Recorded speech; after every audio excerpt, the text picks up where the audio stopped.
Sì, noi oggi abbiamo voluto presentare questo servizio per appunto contrastare questo fenomeno odioso. Noi come amministrazione già lo scorso anno lo avevamo portato avanti in maniera sperimentale e abbiamo visto gli ottimi risultati raggiunti.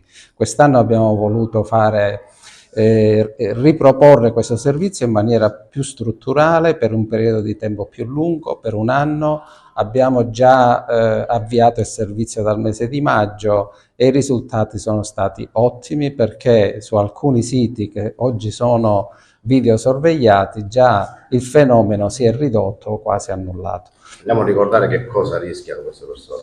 Sì, sicuramente questo è l'aspetto anche molto importante perché da ottobre del 2023 è cambiata la normativa relativa all'abbandono dei rifiuti che da reato amministrativo è diventato reato penale. Su questo aspetto ringraziamo il procuratore Di Leo che ci ha dato una nota con le direttive da seguire in tal senso e quindi vogliamo ricordare che oltre a diventare reato penale, il soggetto rischia il sequestro del mezzo che è stato utilizzato per commettere il reato. Qualche dato questo mese di osservazione? Qualche dato relativamente a questo è che già abbiamo mandato in procura 11 avvisi e quindi poi diciamo farà il proprio corso e quindi il procuratore emetterà i provvedimenti di competenza.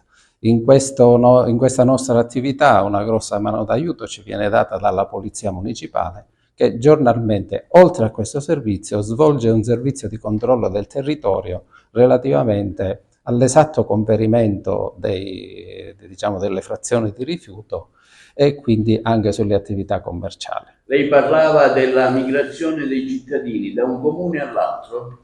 Parlavo della migrazione dei rifiuti perché succede che allora questo servizio intanto è un servizio di videosorveglianza mobile, cioè nel senso che i siti attenzionati non saranno solo quelli che oggi sono oggetto del servizio, ma possono essere agevolmente spostati all'interno della città. Per cui assistiamo ad un fenomeno che è quello della migrazione dei rifiuti, perché il soggetto che vede che l'area è videosorvegliata si sposta e anche noi sposteremo le videocamere nella speranza che diciamo, il fenomeno venga completamente debellato ed è un'operazione volta al futuro, un'operazione volta a far sì che l'immagine della città che daremo e che diamo attualmente, quindi in vista di Agrigento, capitale della cultura italiana 2025, sia molto più decorosa e in questo chiediamo sempre la collaborazione dei nostri concittadini. Assessore, il vostro rapporto, mi riferisco all'assessore Cantone, con la Polizia Municipale? Ma la Polizia Municipale oggi manda un segnale forte e chiaro del lavoro che sta facendo. La città è sotto controllo, sia chiaro che anche con un esiguo numero di forza umana, diciamo, la città collabora con l'assessorato magistralmente diretto dal vice sindaco per la nettezza urbana, per le fototrappole, ma la città è sotto controllo anche dal punto di vista spazio pubblico, rumori, emissioni sonore, tutto quanto riguarda il quieto vivere della città stessa, la civiltà.